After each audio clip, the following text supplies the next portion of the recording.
अरे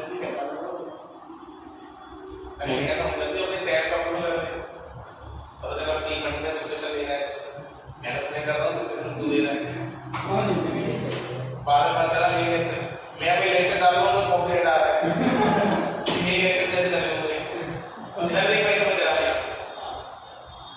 सारे पॉइंट पिछली वाली क्लास में कराए थे उनको रिलेट करना स्टार्ट कर देना। एक बार फिर से बोल रहा हूँ, पिछली वाली क्लास के सारे पॉइंट जो एक ही बताया था, फॉलिकल्स कैसे बन रहे हैं, कैसे से लेयर्स आ रही है, तो सबको रिलेट करो एक साथ प्रॉपर्ली। ये पूरी साइकिल फॉलिकुलर जेनेसिस है। यहां पर देख भाई इधर देख अब कंसंट्रेट ना हो जाओ। अंदर वाला सेल के पास अंदर देखा है ये पास क्या है, प्राइमरी यूसाइड। प्राइमरी यूसाइड, इस प्राइमरी यूसाइड के चारों तरफ क्या है मेरे पास, स्ट्रोमल सेल्स है। क्या आ गई, स्ट्रोमल सेल्स है। ये आगे जाके स्ट्रोमल सेल्स लेयर दो के अंदर डिवाइड होंगी, फ्लैट सेल्स बनाएंगी, खुद ही फ्लैट सेल फॉर्म कर रही है, प्लस ऊपर स्ट्रोमल लेयर फैलती जा रही है। फैलती जा रही है तो इसको बोल सकता हूं क्या हुई, खुल रही है। अब जैसे ही स्ट्रोमल लेयर खुलेगी तो ये क्या करेंगी, आगे जाके ग्रैनुलोसा सेल्स का फॉर्मेशन कराएंगे। फ्लैट सेल्स का बस मेन काम क्या था, यहां पर आकर इस सेकेंडरी यूसाइड में फॉर्मल शेप प्रोवाइड करना, एक फॉर्मल शेप प्रोवाइड करना, ये इसका काम था फ्लैट सेल्स। अब क्या होगा, कुछ समय बाद फ्लैट सेल्स यहां से हट जाएंगे, अब सिर्फ लेयर्स बन जाएंगी। कौन सी, सिंगल ग्रैनुलोसा लेयर। और इसको मैं क्या बोलूंगा, इट इज अ प्राइमरी यूसाइड। इसके अंदर क्या है, प्राइमरी यूसाइड। और ये मेरे पास कौन सा स्ट्रक्चर हो गया, प्राइमरी फॉलिकल। क्या बोलूंगा, प्राइमरी फॉलिकल। इससे पहले वाला अर्ली प्राइमरी फॉलिकल। अब यहां पर क्या होगा, ये भी सिंगल लेयर है, यहां पर कोई जॉइंट वाला नहीं दिखाई दे रही। उस समय बाद ये सिंगल ग्रैनुलोसा लेयर है वो मल्टीपल लेयर्स के अंदर कन्वर्ट हो जाएगी, बहुत सारी लेयर्स आ जाएंगी यहां पर। और ऊपर की तरफ थीका सेल्स की लेयर विजिबल होना स्टार्ट हो जाएगी, जिसका थीका एक्सटर्ना, क्योंकि बाहर की तरफ वाली यही लेयर होती है। अब इस थीका एक्सटर्ना जो होती है, पहली बात ये कंडेंसेशन मिलके बनी हुई है स्ट्रोमल सेल से, या बोल सकता हूं ग्रैनुलोसा सेल से मिलके बनी हुई होती है, बता दिया था मैंने ये पॉइंट पहले भी। और इसके ऊपर कुछ कोलेजन्स की प्रोटीन होती है जो इसके अंदर जब एंट्रल फ्लूइड कैविटी बनती है तो उसको टाइटनेस, एक तरीके से बोल सकते हैं होल्ड ऑन करने के लिए कैपेसिटी देता है। वो कौन देता है, कोलेजन प्रोटीन। सपोर्ट फाइबर है, मसल्स स्ट्रॉन्गेस्ट करने के पर्पस से दी जाती है। समझ में आ गया, लिख लो क्या प्रोवाइड कर रहा है, स्ट्रेंथ प्रोवाइड कर रहा होगा, मैकेनिकल स्ट्रेंथ। इसको स्ट्रेंथ प्रोवाइड कर रहा होगा जिससे प्राइमरी यूसाइड उसके अंदर ही रहे और जितनी भी कैविटी उसके अंदर रहे, और उसको होल्ड ऑन पूरा करने वाला कौन होगा, थीका एक्सटर्ना। अब यहां पर देख टर्सरी फॉलिकल की बात करूं, पहचान। टर्सरी फॉलिकल लिख लेना यहां पर, नोट डाउन कीजिए टर्सरी फॉलिकल है। टर्सरी फॉलिकल की पहचान, एक एंट्रल कैविटी का फॉर्मेशन हो चुका होगा, जॉर्मोपेलेसिया बन रही होगी, दिखाई नहीं देगी। It is a cellular structure. A cellular structure कोई सेल से मिलके नहीं बना, तो किसका है, ग्लाइकोप्रोटीन स्ट्रक्चर है।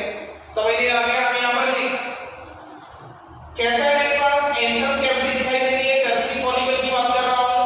अब इस वाले टर्सरी फॉलिकल की एक और पहचान हो है, यहां पर थीका लेयर दो के अंदर डिवाइड हो चुकी है, थीका एक्सटर्ना और थीका इंटरना।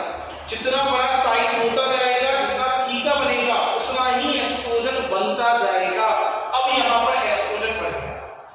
अब आपसे ये बोला जाए भैया ये सब डेवलपमेंट हो रहा है, डेवलपमेंट खराब हो रहा है, तो ओवरी से निकलने, सॉरी पिट्यूटरी से निकलने वाला FSH हार्मोन, FSH हार्मोन इन सब का डेवलपमेंट करा, इन सब का डेवलपमेंट करा, इन सब का डेवलपमेंट FSH करा। समझ में आ गया। अब होगा क्या, ये सब बन चुका है। इस प्राइमरी यूसाइड में मियोसिस फर्स्ट कंप्लीट हो जाएगी। मियोसिस फर्स्ट कंप्लीट पहले रुकी थी प्रोफेज में, कौन सी वाली स्टेज में, डिप्लोइड।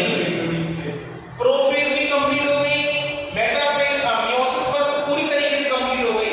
अब इस बार मियोसिस सेकंड रुक जाएगी, मेटाफेज सेकंड स्टेज के। इतना क्लियर है। पहली स्टेज कंप्लीट हो गई, तो क्या अमाउंट ऑफ क्रोमोसोम, अगर पूछा जाए आपसे कि अमाउंट ऑफ क्रोमोसोम क्या है, तो मैं ये बोल सकता हूं कि यहां पर अमाउंट अब भी n/2c होगा। क्या, अरे n/2c होगा क्या, अगर ये n/2c अमाउंट है, ये n/2c अमाउंट है, इसका मतलब अभी यहां पर ये कंडीशन सेकेंडरी यूसाइड वाली, तो मैंने इसको क्या कर दिया, सेकेंडरी यूसाइड। कैसा होगा, n कंडीशन में होगा, पर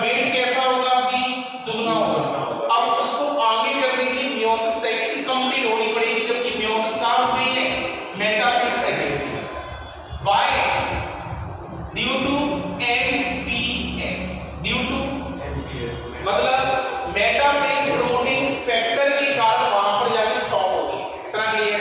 या मेटाफेज प्रोमोटिंग कॉम्प्लेक्स भी बोल सकता हूं या मेटाफेज प्रोमोटिंग फैक्टर भी बोल सकता हूं। इतना क्लियर है?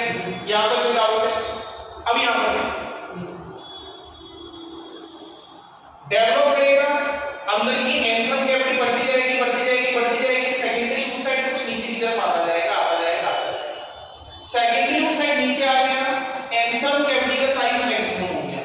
अब ये पहचाने ग्राफिक फॉलिकल की। आपसे बोले ग्राफिक फॉलिकल क्या पहचाने? आपको जोना पेनिसुला क्लियरली विजिबल हो जाएगी। समझ में आ गया? क्लियरली विजिबल ऑफ जोना पेनिसुला। अब इसके अंदर एक लेयर्स आ गई है। कौन सी? जर्म लेयर नीचे की तरफ और क्यूमुली पूरी फेकस लेयर ऊपर की तरफ चली गई। इससे क्या होगा?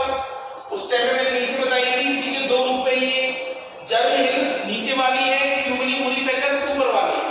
ऊपर वाली प्रेशर लगाएगी, नीचे की तरफ धकेलेगी, नीचे वाली नीचे खींचेगी और नीचे की तरफ धकेलेगी। एंट्रम फ्लूइड नीचे की तरफ प्रेशर लगाएगा और निकलेगा। अल्टीमेटली पूरा लेयर फटकर ये पूरा स्ट्रक्चर बाहर रिलीज हो जाएगा। समझ में आ गया? ये पूरा स्ट्रक्चर बाहर रिलीज हो जाएगा। रिलीज करने में कौन कर रहा है? एंथ्रम कैविटी का फ्लूइड प्रेशर, इसके बाद क्यूमुली फेकस पुशिंग प्रेशर लग रहा है नीचे और जर्मिल पुलिंग प्रेशर नीचे लग रहा है। इन सभी को मिलाकर पूरा क्या हो गया? स्ट्रक्चर बाहर निकल गया। क्या क्या बाहर निकला है? सेकेंडरी oocyte, ऊपर की जोना पेनिसुला और इसके चारों तरफ कोरोना रेडिएटा के सेल्स यहां पर अपने को देखने को मिलेंगे। इतना क्लियर? अब क्या होगा? अब जो